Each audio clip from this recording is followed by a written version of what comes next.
त्वमेव माता च पिता त्वमेव, त्वमेव बन्धुश्च सखा त्वमेव, त्वमेव विद्या द्रविणं त्वमेव, त्वमेव सर्वं मम देव देवः, त्वमेव सर्वं मम देव देवः।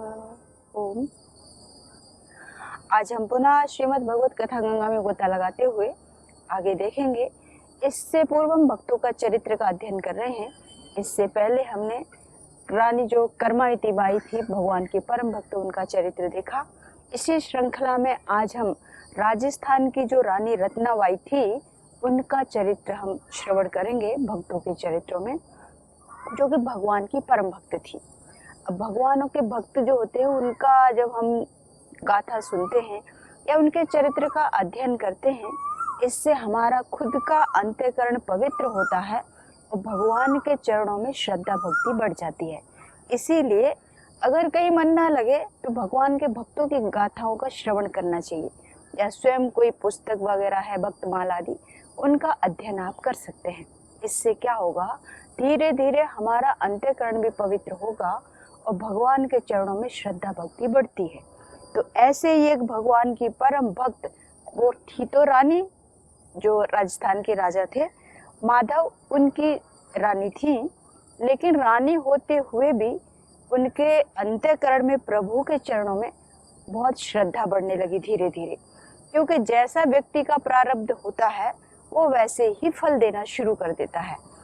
भले ही वो राजकुमारी थी, एक राजघराने में उनका विवाह संपन्न हुआ, लेकिन फिर भी भगवान की वो परम भक्त थी।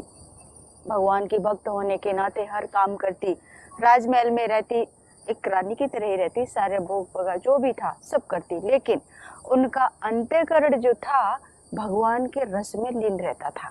परंतु करे कैसे, कोई सही दिशा दिखाने वाला नहीं था। तो उनकी दासी थी जो उनकी सेवा में रहती, हर पल सेवा तो करती, वो दासी थी, फिर भी इतने आनंद में रहती। ये सब रानी ने देखा। तो जो एक वाइब्रेशन होता है व्यक्ति का, वो चाहे अच्छा हो या बुरा, आकर्षित तो करता है। अच्छा वाइब्रेशन है वो भी खींचेगा और गलत है वो भी आकर्षित करता ही है। तो ऐसे ही दासी का जो आकर्षण था, दासी भले ही थी वो, लेकिन भगवान की परम भक्त थी वो। रानी की सेवा करती, परिचर्या करती, सब करती, लेकिन हर पल अंतःकरण में भगवान के नाम का जाप चलता रहता था। जब रानी ने देखा और उससे पूछा कि आखिर आप दासी हो और दासी होकर भी इतना मग्न रहती हो, इसका कारण क्या है? तो दासी कुछ जवाब न देती, क्योंकि वो रानी थी और एक दासी ठहरी, तो चुप मुस्कुरा जाती वो जो भी प्रश्न पूछती, परंतु कभी कोई रहस्य नहीं बताया। लेकिन एक दिन रानी को लगा कि कोई तो खजाना जरूर इसके पास है, जो एक दासी होने के बाद भी इतनी प्रसन्नता जितनी हमें भी नहीं हो सकती। पूजा पाठ तो रानी करती, परंतु वो भक्ति का जागरण नहीं हो पाया था जो होना चाहिए था। और बिना गुरु के सानिध्य में या बिना संतों के समागम से अंतःकरण ना तो पवित्र होगा और ना ही भगवत प्राप्ति के लिए किस तरह से रास्ता पकड़े उसका मार्ग मिलेगा। तो इसीलिए संतों का संग या भगवत भक्तों का संग करना बड़ा जरूरी है, जो कि रानी को अपनी दासी का मिला। तो दासी से बहुत दिन हो गए ऐसे पूछते, लेकिन दासी ने कभी कोई रहस्य खोला नहीं। एक दिन रानी को लगा कि पक्का कुछ न कुछ तो जरूर इनके पास है। तो दासी के चरणों में बैठ गई रानी, होते हुए भी बड़ी श्रद्धा से।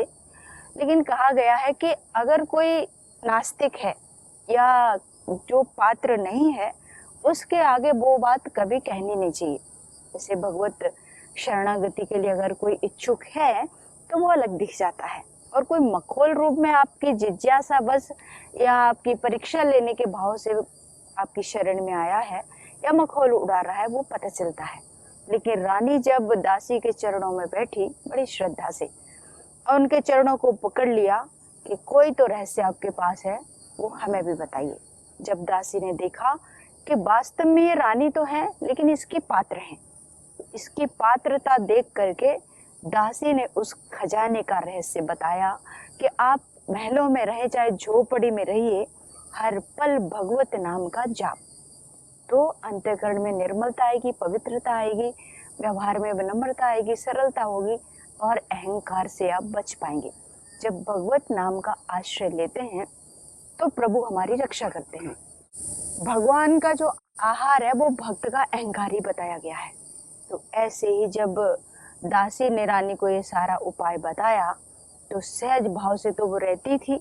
एक रानी होने के कारण पूरा श्रृंगार उस तरह उन्हें रहना पड़ता था समाज में। लेकिन जब दासी ने उन्हें रहस्य बता दिया तो हर पल प्रभु के चिंतन में मग्न रहने लगी। कभी नाम जप करती, कभी एकांत में बैठती। ये सब देख करके जो माधव उनके पति थे, जो राजा थे, उन्हें बिल्कुल अच्छा नहीं लगता था। कई बार वो टोकते भी थे। लेकिन भक्त जिसने अंदर का रस चख लिया, संसार के रस सब फीके लगने लगते हैं। ऐसे ही रानी के साथ था।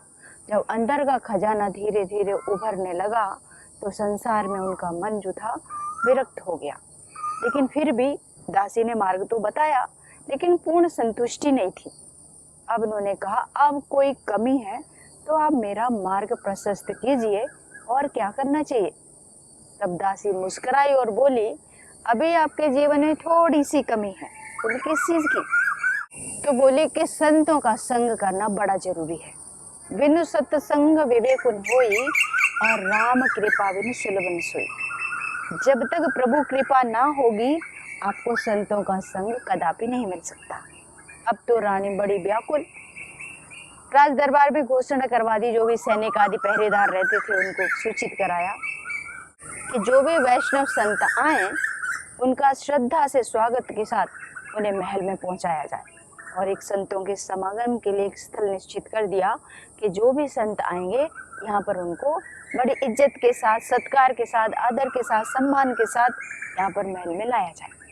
अब ऐसी बात सुनी तो सभी, अब कोई विरोध तो कर ही नहीं सकता, क्योंकि भगवान के भक्त जो होते हैं उनकी रक्षा भगवान करते हैं। तो राजा भी कुछ ज्यादा ध्यान नहीं देते थे। उनको लगा कि बस नाम जाप कर रहे हैं। आप कुछ भी करो, संसार तो आलोचना करेगा। अच्छे रास्ते पे जा रहे हैं तो भी आलोचना करेगा, बुरा रास्ता तो फिर है ही आलोचना का। तो ऐसे ही रानी ने मन में ठान लिया कि अब कुछ भी हो मुझे ये रास्ता नहीं छोड़ना। जैसे भगवान शिव और माँ पार्वती एक बार निकले, छोटा सा कथानक है, उसके माध्यम से देखते हैं कि कुछ भी कर लो संसार बोलेगा। तो ऐसे ही रानी ने उसकी परवाह किए बिना अपना रास्ता चुन लिया। अब भगवान शिव ने कहा माँ को कि कुछ भी करो संसार आलोचना करता है, अच्छा करोगी तब भी करेगा, बुरा करोगे तब भी। तो माँ ने बोला, इसके लिए क्या किया जाए, कैसे पता चलेगा? ऐसे कैसे हो सकता है भगवान, अच्छा करे तो अच्छा, इसकी निंदा कोई क्यों करेगा? भगवान शिव ने कहा कि जब तक प्रैक्टिकली कुछ माँ को ना समझाया जाए तब तक उन्हें समझ में नहीं आता। तो भगवान ने कहा, आप मेरे साथ चलिए, मैं संसार का रंग आपको दिखा के लाता हूँ कि मृत्यु लोक में लोग किस तरह से व्यवहार करते हैं। माँ चल पड़ी। बाबा के साथ दोनों ने भेष बदल लिया और एक घोड़ा ले लिया साथ में। दोनों धरा धाम पर आ गए शिवलोक को छोड़ करके। चलते चलते दोनों चले जा रहे हैं, घोड़ा है साथ में, दोनों पैदल जा रहे हैं। कुछ लोग मिले थोड़ी दूरी पर, टिप्पणी करना संसार का तो नियम ही है। तो बोले, दोनों कितने मूर्ख हैं, घोड़ा इतना बढ़िया साथ में ले रखा है फिर भी पद यात्रा कर रहे हैं। अब ये शब्द जब माँ ने सुने तो बोली, संसार तो वास्तव में गजब का है। अब माँ और बाबा पैदल जा रहे, उन्होंने कहा, ये निर्जीव मूक प्राणी, इसके ऊपर क्या बैठे हम, पैदल ही ठीक है। फिर जब ये निंदा सुनी लोगों की, दोनों मूर्ख हैं, घोड़ा साथ में फिर भी पद यात्रा, दोनों बैठ गए घोड़े के ऊपर और चल पड़े। अब थोड़ी दूरी पर जाकर कुछ लोग फिर मिल गए, लोगों का काम ही है टिप्पणी फिर से कर दी। बोले, कितने मूर्ख लोग हैं, दोनों निर्दयी हैं, एक मूक प्राणी है, दोनों के दोनों हट्टे कट्टे और बेचारे मूक प्राणी पर बैठे। बाबा और माँ दोनों के दोनों उतर गए। तो फिर बोले कि आगे और बढ़े, दोनों पैदल चले। फिर कुछ ने फिर वही टिप्पणी कर दी। अब भगवान ने कहा, आप बैठ जाइए, मैं पैदल चलता हूँ। तो बाबा पैदल पैदल और माँ बैठ गई घोड़े पे। दोनों चले जा रहे हैं, थोड़ी दूरी निकले, फिर से ऐसे लोगों का समूह मिला। उनमें से एक कुछ बोल उठे कि कितनी बेशर्म है ये, पत्नी है, स्त्री हो के घोड़े पे बैठी है और पति पैदल पैदल बेचारा जा रहा है। अब फिर से दोनों नीचे उतर गए। बोले अब आप बैठ जाओ, मैं पैदल चलती हूँ। तो अब माँ पैदल चल रही हैं और बाबा बैठ गए। दोनों आगे चलते चले जा रहे हैं उसी का आनंद लेने के लिए। संसार के लोग किस तरह से टिप्पणी करेंगे। कुछ दूरी पर पहुंचे, फिर से लोगों ने वही कमेंट करना शुरू किया, टिप्पणी करना शुरू कर दिया। एक स्त्री होकर, एक अबला होकर के उसको पैदल चला रहा है और खुद होकर के मस्टंडे के जैसे घोड़े पे बैठा है। अब तो माँ और बाबा दोनों मुस्कुराए और वहीं पर ठहर गए। बोले देख लिया संसार का काम कैसा है, कुछ भी करो लोग टिप्पणी करेंगे, तो उससे कभी भी भयभीत मत होना। जो आपके जीवन का लक्ष्य है, जो आपने निश्चित कर लिया है कि ये मुझे पाना है, तो उसके लिए कभी पीछे मुड़ के मत देखना। चाहे कितनी निंदा हो, चाहे कितनी आलोचना हो, चाहे कितनी ही प्रशंसा क्यों ना हो। लोग कुछ प्रशंसा भी करेंगे, कुछ आलोचना भी करेंगे, बहुत कुछ होगा, लेकिन भक्त इन सब की कभी परवाह करता ही नहीं। वो केवल अपने लक्ष्य पर फोकस करता है कि मुझे करना क्या है। ऐसे ही जो रत्नावती थी, उन्होंने अपना लक्ष्य निर्धारित कर लिया। संतों का समागम होने लगा, राजमहल में संतों का आगमन होने लगा। बहुत सारे वैष्णव संत आते और रानी भी दूर बैठ करके उस सत्संग का आनंद लेती, क्योंकि रानी थी, संतों के बीच में बैठने की अनुमति नहीं है। तो दासी देवी कह दिया था कि संतों का समागम होगा तो आप दूर बैठ के झरोके में उस सत्संग का आनंद लेना, पर संतों के बीच में मत जाना।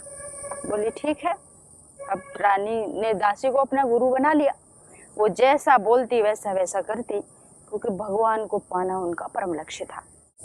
तो रानी जो थी अपनी दासी की हर बात को स्वीकार करती गुरु मानकर, क्योंकि बिना गुरु के ज्ञान हो ही नहीं सकता। जैसे मीराबाई परम भक्त हुई भगवान की, लेकिन उन्हें भी एक गुरु की आवश्यकता पड़ी, तो उन्होंने, रविदास उनके गुरु थे, एक पत्र भी लिखा और कैसे आगे बढ़ा जाए इसके लिए रास्ता पूछा। तो कहने का तात्पर्य यही है, गुरु बिना ज्ञान न होई, तो गुरु का जीवन में होना बड़ा जरूरी है। तो ऐसे ही इन्होंने दासी को अपना गुरु बना लिया और उसकी हर बात मान करके जिस लक्ष्य को पाना था उसकी ओर आगे बढ़ने लगी। धीरे धीरे धीरे धीरे संतों का समागम बढ़ता गया।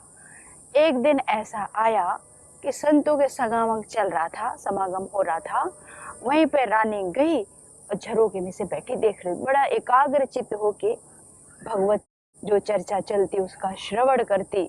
कभी रुदन होने लगता, कभी भगवान की याद में हास्यासन होने लग जाता, भगवान की लीलाओं का श्रवण करने लगी। तो जब ये सब उन्होंने देखा तो अंदर से बड़ा रोमांचित हो जाती थी। एक दिन ऐसे ही झरोके में बैठी, संतों का समागम जारी था, वहां पर बैठते हुए उन्होंने देखा कि एक संतों का जो टोल बैठा हुआ था उसी के पीछे उन्हें भगवान के दर्शन हो गए। अब जैसे ही प्रभु का दर्शन हुआ, क्योंकि भगवान अपने भक्त के अधीन होता है, ऐसे ही प्रभु जब देखते हैं कि ये पक्का मेरा शिष्य बन चुका है या मेरा भक्त बन गया है, तो प्रभु भी उसकी मदद करते हैं और कहीं न कहीं बहुत दयालु होने के कारण किसी न किसी रूप में दर्शन दे ही देते हैं। तो जब उन्हें दर्शन जैसे ही लड्डू गोपाल के हुए, रानी सारी मर्यादाओं को तोड़ करके वहाँ महल से निकल करके दौड़ पड़ी। तभी दासी ने हाथ पकड़ लिया। अब रानी थी, बोली कि आज आप मुझे मत रोकना, अब जो होगा सो देखा जाएगा, अब तो मैं संतों के समागम में जाकर ही बैठूंगी। जब दासी ने ये उनकी प्यास को देखा, इस तड़प को देखा, तो वो समझ गई कि अब ये पक्की भक्त है और इसके पात्र की मतलब योग्यता आ चुकी है कि अब वो भक्ति को धारण कर सकती है। तब दासी ने उसका हाथ छोड़ दिया और रानी रत्नाबाई थी, वो जाके संतों के बीच में बैठ गई, आनंद करने लगी। कभी भजन गाती, कभी मुस्कुरा जाती, कभी इतनी भाव विभोर हो जाती कि अश्रुपात होने लग जाता, कभी रोमांच होता, कभी नृत्य करने लग जाती, लेकिन वो भूल गई कि मैं एक रानी भी हूँ। अब भक्त के लिए तो रानी और राजा क्या, जिसने अंदर का रस पाया वो संसार की सारी मर्यादाओं को तोड़ देता है। जैसे मीराबाई की कथा बहुत प्रसिद्ध है, सबने सुनी होगी। ऐसे ही भक्त ध्रुव थे, वो भी राजा बने, उनके भी पुत्र हुए, उत्कल उनका पुत्र का नाम था, वो भी भगवान का परम भक्त निकला। सारे राजपाट को त्याग करके भगवान की भक्ति के लिए निकल गए। ऐसे ही महात्मा बुद्ध का भी कथानक सबने सुना ही होगा, राजकुमार थे वो भी, सारे सुविधाओं को छोड़ करके भगवत भक्ति के लिए जब अंदर से प्रेरणा हुई तो सारी सुविधाओं को त्याग करके निकल जाते हैं वन की ओर। कहने का मतलब यही है, अभाव का नाम भक्त नहीं या अभाव का नाम भक्ति नहीं। भक्ति अगर करनी है तो वो महलों में रहे चाहे झोपड़े में, भक्ति तो भक्ति है। ना तो आपकी अमीरी से मतलब है, ना आपकी गरीबी से। अब रविदास जी थे, उनको देख लो। कबीर दास जी थे, वो तो एक जुल्हाई का काम करते, और रैदास जी थे, वो एक चमड़े का काम करते थे। तो कहने का मतलब ये है कि भगवान आपकी अमीरी गरीबी को नहीं देखते, वो आपके अंतःकरण के भाव को देखते हैं। भाव के भूखे हैं भगवान। ऐसे ही रत्नाबाई सारी मर्यादाओं को तोड़ करके एक रानी होते हुए भी संतों के बीच में जाकर के बैठने लगी। अब ये सब देखा माधव जी जो राजा थे, बड़ा क्रोध आया उनको, और रानी को हर प्रकार से रोकने का पूरा प्रयास किया कि इसने कुल का नाम डुबो दिया। ये सब दुनिया भर की बातें सुननी पड़ी, लेकिन रत्नाबाई कहाँ लौटने वाली थी। उन्हें तो वो खजाना मिल गया जिसकी तलाश थी बहुत पहले से। तो रत्नाबाई ने महलों को छोड़ दिया और एक झोपड़ा बनाया, वहां जाकर के निवास करने लगी। दिन रात भगवान भगत में लीन रहती, भगवान का चिंतन करती, कभी ध्यान लगाती, कभी नृत्य करती, कभी भजन सुनाती प्रभु को, कुछ अच्छी अच्छी मालाएं बनाती भगवान के लिए। यानी हर वक्त प्रभु की सेवा में लीन हो गई। हर घर में भगवान का एक विग्रह होना ही चाहिए। राधा रानी का रखो, लड्डू गोपाल रखो, कोई भी रखो, पर होना चाहिए। हर घर में एक भगवान का मंदिर होता ही है, देखा जाए तो। उसकी सेवा करो तो इस भाव से कि साक्षात परमात्मा विराजमान है। कई लोग भगवान और भक्त ऐसे बहुत दूरी बना करके सेवा करते हैं, तो उसमें रस नहीं आता। फिर एक फॉर्मेलिटी हो जाती है कि एक दीपक लगाना है और जो बना उसको भगवान को भोग अर्पण करना है। कई लोग तो माखन मिश्री का ही भोग खिलाते रहते ठाकुर जी को, बेचारे खा खा करके उसको ऊब जाते।